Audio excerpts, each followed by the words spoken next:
You know, being a small-town girl suddenly grown to a giant size has had its challenges. Well, first there's the problem of being tranquilized, captured, waking up in an underground facility, and having your name changed to Ginormica? Really? And then there's the problem with what to wear. I mean, ideally, you want something that's, well, let's just say very plus size, that's still the least bit fashionable. This is very challenging. Okay, it's hard to get haute couture from the Army Corps of Engineers. All they know is parachutes, really. You know, it's also the little things that have changed, like roller skating, for instance. I mean, I used to just spend Sundays skating through the park, eating an ice cream cone. But since all of this, I suddenly found myself skating for my life. Through a secret underground facility, being chased by a giant robot. With 2 army vehicles strapped to my feet. Big difference, if you ask me. And by the way, that wasn't easy, let me tell you. Not only are those vehicles hard to steer, but they also really pinch your feet. Ow! Oh, sure. I think when a giant bucket of bolts is chasing a ginormous pretty girl through a vast underground network, that it's your old pal, the missing link, you want to call. Let's face it, I'm the monster of choice. I mean, let's see. Who else you got? There's the big girl with the skates. Didn't even have a proper monster name yet when I met her. There's the guy with the cockroach head. Yeah, that's who you want to call. A guy who has a lot of great ideas, but scatters when you turn on the lights. Then there's Bob. Yeah, Insecto's pretty good in a fight. Oh yeah, he's got the height. I think he's supposed to be about as tall as a Japanese office building. However tall that is, I've never been to Japan. I don't know. But he's also got this awesome sonic screech thing. Yeah, it pulverizes tanks and planes and blows away small towns. Yeah, it's cool. Though I gotta say, his regular voice kind of does that too, so... I mean, it's kind of like nails on a chalkboard, cranked up to 11, if you get my drift. Anywho, yeah. I was totally the guy they had to call to take out Monger's little toy. I just wish somebody had told me there was gonna be all that climbing. And maybe part 8, but that stuff's getting a little hard on the old guns after a while, if you know what I'm saying. Hi. Hello? Oh, sorry. Hey, is this thing on? Okay. Ooh, I remember this part. This is when Insectosaurus was being hypnotized by those big helicopter things. Yeah, wow, that was kind of mean, don't you think? Yeah, because when I'm looking around or something, the last thing I want to see is some guy with a big spinning flashlight on his head going, hey, look at me, unless the guy was a fire truck. Yeah, see, now that makes sense, because you got some fire somewhere and people are going, help, help, help. And then this guy goes, hey, no problem, I'll be right there. And he turns on his big spinning light thing on his head and he goes to put out the fire and save all those people. Yeah. What? Oh, except now Insectosaurus is now all totally hypnotized and blocking traffic because this guy decided to wear his big spinning light downtown while Insecto was there. Oh, those guys are toast. Yeah, nice going there, fella. Real smart. Duh. Yeah. You know, if there's one thing I've learned, it's never try and fight a giant robot in a missile silo. I mean, look at that thing. It's got lasers and missiles and whatever that big eye thingy is on the front. Hey, did my tax dollars go to make that? If so, I think I should have some say in what it looks like. Oh, I think it should be sort of more sleek, futuristic. And maybe it would talk, like that car on TV. No, on second thought, maybe not. But it could do yard work and maybe car repair. Basically all those things like a really good boyfriend would do. Except with a big on-off switch on its side. That would be great. Oh, and it's definitely not programmed to chase me around and try and zap me with lasers or blow me up. I think that's really rude. Okay, look, if it was me, I'd probably not put all kind of missiles and explodey stuff inside whatever it is that I was trying to protect, That's me. That's your old pal, the missing link. Call me crazy. Monger and these guys, well, they crammed that giant robot thing full of that stuff. Missiles and lasers and moving platforms, and you get the idea. I mean, all that junk is great, don't get me wrong. I'm a guy, I like gadgets. I also like cars, really big cars. I mean, the bigger the better. But, if I had this, I don't know, like a cherry 1957 convertible with white walls and big tail fins, the last thing I'd put in the glove compartment is a bunch of lasers and missiles. Might scratch your paint job. Now where would you be? Sheesh. Ah, moving sidewalk thing's awesome. Oh yeah, I like those. Because sometimes you're going somewhere and you ask yourself, hey Bob, how can I get there without actually moving my legs? Which is a really great question, except you're not Bob, and I don't have any legs. You know, a lot of people ask me all kinds of stuff. What kind of music do I like? What do I like to watch on TV? What do people taste like? And I gotta say, you know, cadet guards really do taste like chicken. Yeah, totally.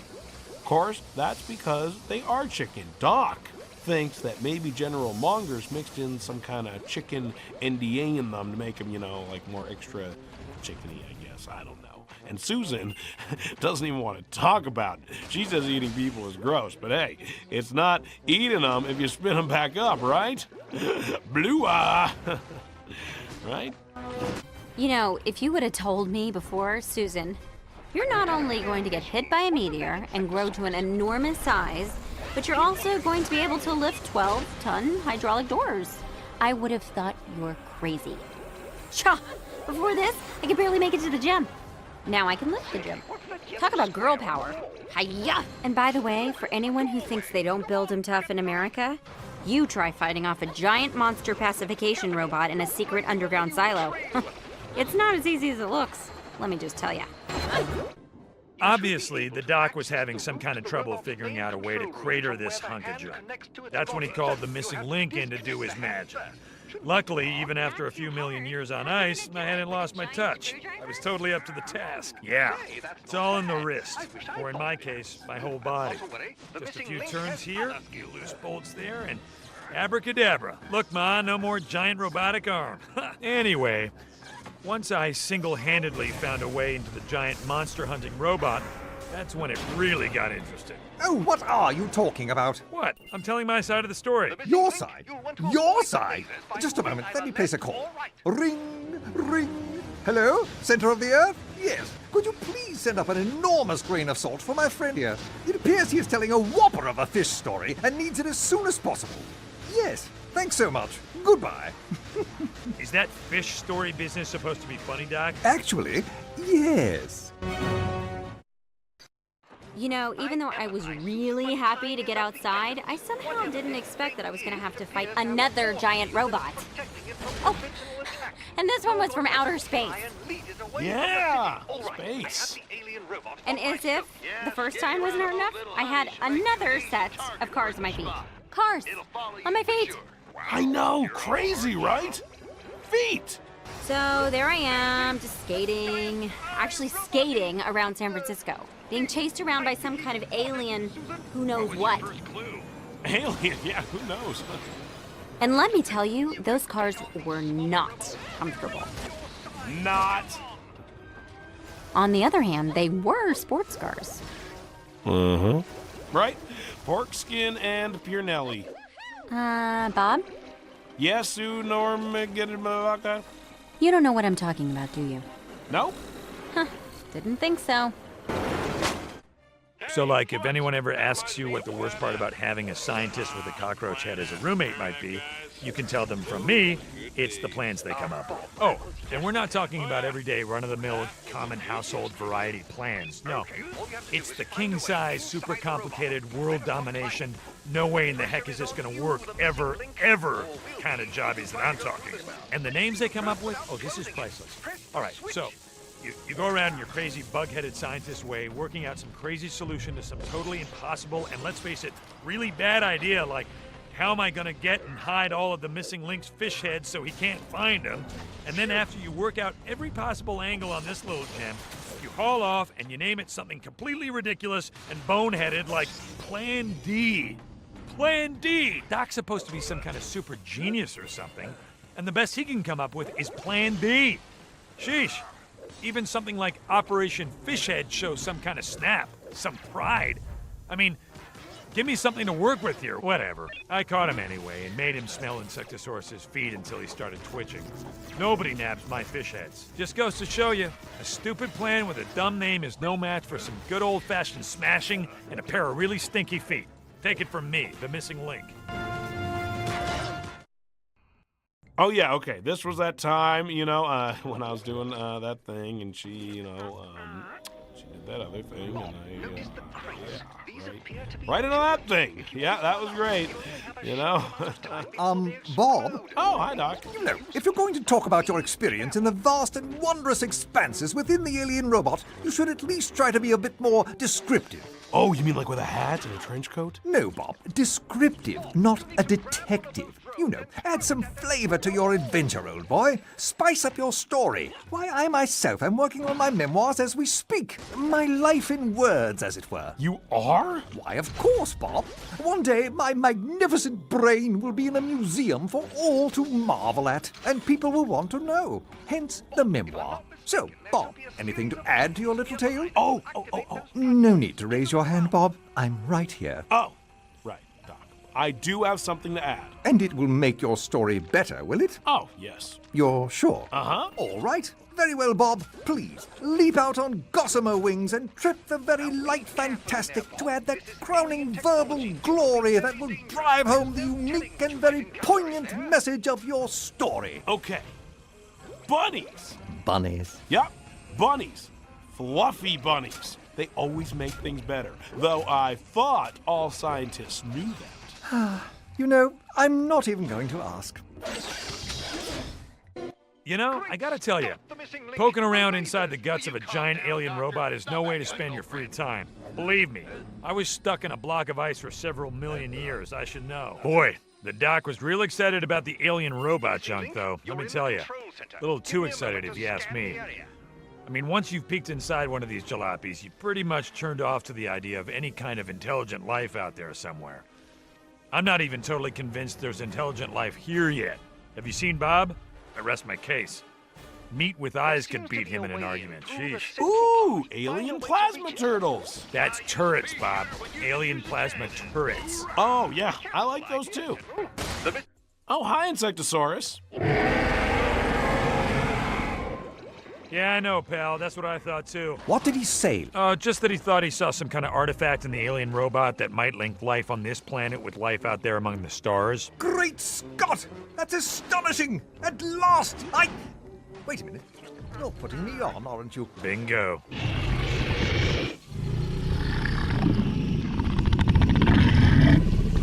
You know, you really shouldn't joke with me about science. I'm very sensitive. Oh, yeah. You're the most sensitive scientist with a cockroach head I know. Aw, what is it, Insectosaurus? I don't understand. What? The missing link? What's Insecto saying? The missing link!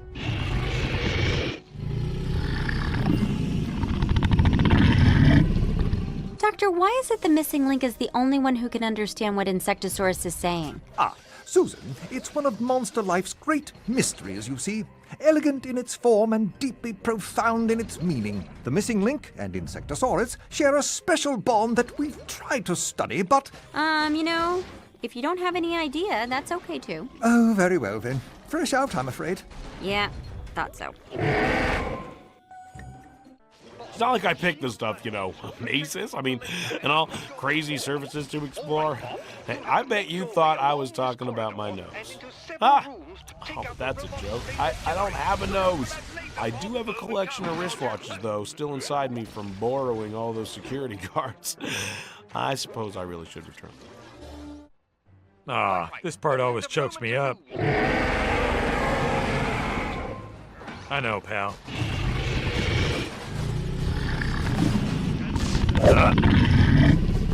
But how was I supposed to know that? All I knew was you jumped out in front of that alien laser beam. All right, if you put it that way, it sounds better. Okay. Me too, pal. Me too. Missing link. I used to look up at the sky and wonder what was out there, and then I'd wonder if what was out there might come here one day, and if that happened, what would I be doing at that exact moment? Well, let's face it, there's no way I could have imagined this. Me, struck by a meteor, grown to an incredibly huge size, and already having done several laps in the mega roller derby of jerky robots, alien and otherwise. I also didn't count on the Earth actually being in danger, or that the aliens were after me for some reason. In any case, I knew I was in for a bumpy ride. Hello, everyone. I'd like to talk about the game design ideas for Monsters vs. Aliens. Starting off, we wanted to follow the movie's plot and highlight the cool tag team formula that is central to the story. In our game's Tag Team, you get to play as one monster for a while, then jump to another monster, while they all work together to stop Galaxar. In the film, there's a scene where the monsters are fighting a giant robot, and we thought this was a great starting point for a fun mission. One thing we really wanted to explore was the robots inside and out. We thought it would be cool to go inside these massive machines and see what made them work. So, a large part of our design was coming up with exciting ways to get inside the robots and destroy them. In this scene, Bob is inside the core laser tunnel of the Scorpion robot. Bob's objective is to get to the generator at the end where the laser fires. So let's talk about Bob.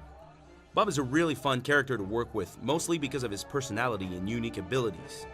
Obviously, he can eat pretty much anything, which is always fun to watch. Well, better get going. On top of that, he's a gooey blob, and this all made for some very interesting design challenges. When we started working on Bob, we first thought that if he walked on the floor grate, he would just seep through. But since Bob can carry pretty much anything inside him, we thought it would be cool if he could cross those grates if he held onto something. This idea was our first step in designing Bob's levels. Next, we talked about vertical grates.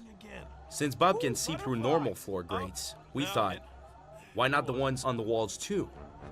This added some new challenges to the way Bob could navigate through the level. We also thought it would be fun for Bob to carry a box over grates, then simply drop it when he wanted to go through vertical grates. We also wanted more cool things for Bob to do while he fought the aliens. The idea of being able to stick to surfaces really seemed like just a thing. So we said, what if Bob could stick to any flat surfaces, even while carrying an object? That sounded fun to us, so the designers started making some new and exciting level designs, using floor grates, vertical grates, walls, and ceilings, all made for very interesting 3D levels to explore. Another cool idea was the double maze. This really pushed the envelope with all the level design rules made for Bob. In essence, the double maze has no easy path through. Instead, you need to find objects, like a crate or an enemy, so that you can cross and pass through grates to finish the maze. This helped us to make some really fun and complex levels for Bob. We also wanted to add some more action-oriented parts for Bob. To solve this, we made the plasma platforms. When Bob is on them, he can generate plasma balls to spit out as projectiles. Basically, Bob becomes a turret. In this particular scene, we wanted you to get to the end and change into Action Bob, using his other skills to destroy the generator. Oh, crud. Let me talk a little bit about climbing. Yeah, see, one of the unwritten rules of being incredibly awesome is typically not having to prove how incredibly awesome you really are at any given time. And just for the record, that includes climbing. Seriously, next time, get me a chair, or a ladder, or a catapult, a jetpack, an airplane, a rocket, anything. Just please, after several million years of being locked in the ice, let me take it a little extra slow in the climbing department, all right? Jeez. I always wanted to be on camera. In fact, my mother always said I was very photogenic. But this was ridiculous. Whether I liked it or not, this was shaping up to be the fight of my life. And everything was about to change. How I felt about being different, where I wanted to go, what I wanted to do, and who my friends were. After this, they would never be the same. Now, if I could just shake this giant alien scorpion robot, I'd be perfect. In this scene, Ginormica gets captured by Galaxar and taken to his enormous mothership. This is the first time we truly see how huge the ship really is. But Ginormica isn't helpless, even if Galaxar thinks so. I mean, she's 50 feet tall. All of this was information we use in designing Ginormica's levels. In the film, there's one moment where Ginormica accidentally steps into a convertible and realizes that she can use cars as roller skates. We took this idea and really emphasized it throughout the chapters. The fun part of large settings like Galaxar's ship is that it's okay for Ginormica to be so tall. We were happy to give Ginormica some really action-oriented levels with a lot of things happening in the world around her. In this level, it was interesting to change from the cars to something that was more appropriate for a spaceship, basically hoverboards. This makes it feel like she's in a really science fiction-y world, grabbing something made out of alien technology. It's cool because we let her practically fly in the environment while she's still skating. For a moment, I was transfixed. What had happened to Susan? There was no telling what the aliens were doing to her.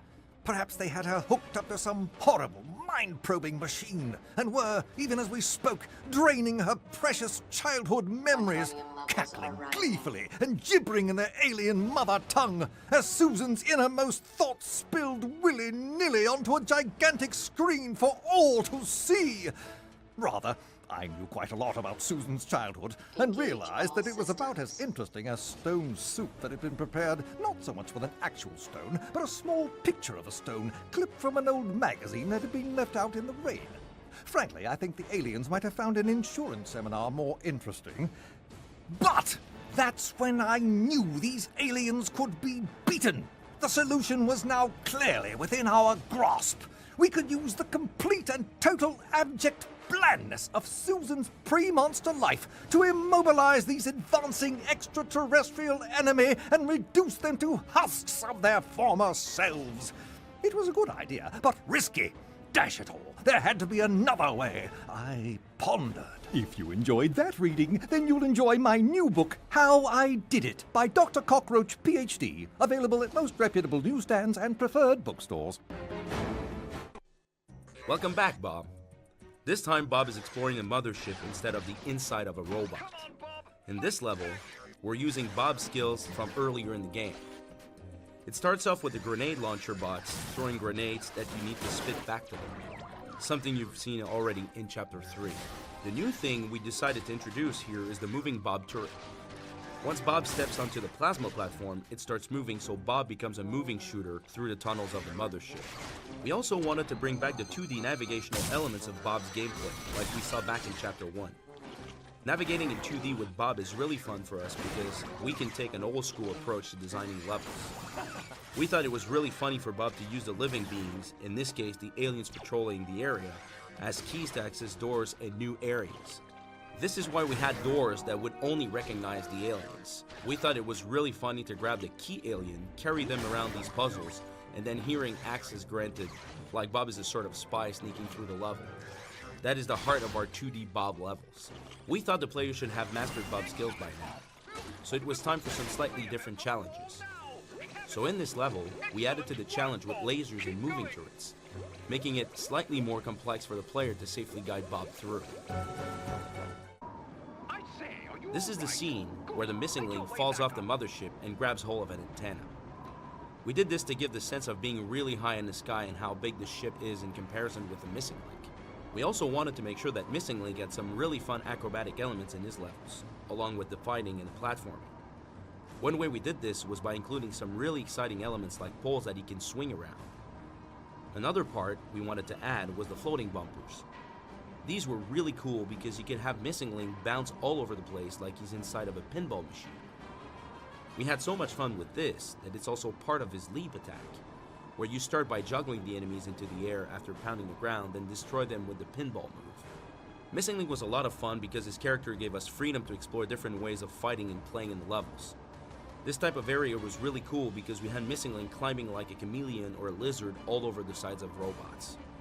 We had a lot of fun designing all kinds of weapons like a surface defense system to prevent intruders from moving along the surface of the robots. We also wanted elements here and there for Missing Link as well. For the puzzles, we added the different colored force fields protecting certain areas.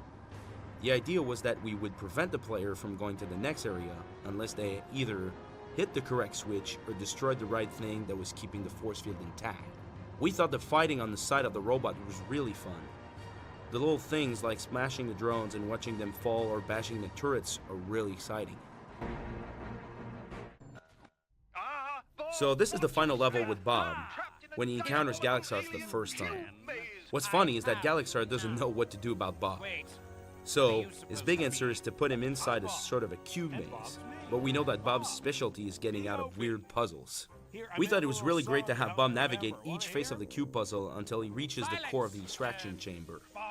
The funny bit is that Galaxar thinks his trap is ingenious, but with the player's skills, we know Bob can make it to the end. All the puzzles in Galaxar's cube need Bob to use every skill he has learned up to that point. We did decide to add moving grates and robots that you need to carry across some of the labyrinth, just to spice up the levels a little bit more. The whole point is that eventually you reach the central core of the extraction chamber where you fight off what we call the battle sphere. There's a funny story about the battle sphere too. We really wanted to make a light show for this big boss fight, and here in the office, we ended up calling the battle sphere the disco ball instead. Our little light show of lasers. This all takes the player's skills to a new level because you really need to use your shield based on the laser patterns. But once you destroy the disco ball, you're also destroying the core of the extraction chamber and freeing Ginormica. This level was really interesting and funny to design. A really cool ending for Bob. It wasn't. Now we are at the final scene with Ginormica. Since Ginormica has been fighting so many large robots, it made sense that she had one last fight with Galaxo. He's now parading his own personal robot from the inside. Just when you think you're free, Galaxar shows up and his personal robot face off in the final battle. Our idea was that the robot should be a sort of extension of Galaxar. Because of this, the robot has a lot of tentacles. The idea for this fight is that you need to skate through the ring surrounding the extraction chamber and take out one tentacle at a time.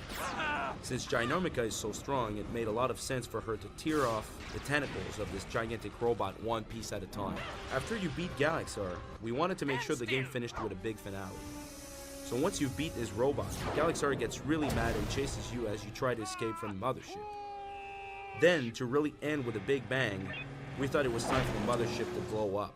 While there are explosions and the camera's shaking, you need to skate as fast as you can until you reach the end of the mothership. If you play smart, and with a little luck, you can escape before the whole thing blows up into tiny pieces.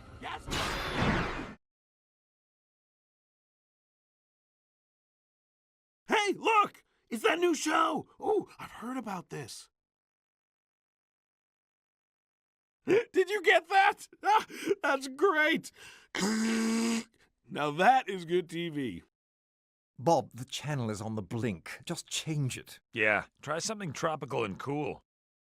You mean like Monster Beach? Ugh, not that again. I don't understand. Why can't we talk about Monster Beach? Because, my girl, that is simply pointless. Based on our current situation, it is clear to me that we are never leaving this facility. Any of us. For any reason. Ever. Monsters, guess what? You are leaving this facility. Hoorah! All right, monsters, listen up. Here's a sit rep. Because of the recent change in our alert status, the President has authorized me to offer you amnesty and a place of your own. In return for a small favor. Monster Beach? In Hawaii. Wait a second. What's the catch, Monger? No catch, fish stick. All you have to do is help us get rid of a hideous alien robot menace that's stomping its way through San Francisco. All right, General. We agree. But not the small island. We want Kauai. Monsters, you've got yourself a deal. Susan, Bob, you are a go for Operation Home Run. Right. Ready? Ready, Susanna Ginormica? Hey, cut it out, that tickles. Bingo. This one's going right over home plate. Whee! Ouch! Oops. I'm okay. I'm okay!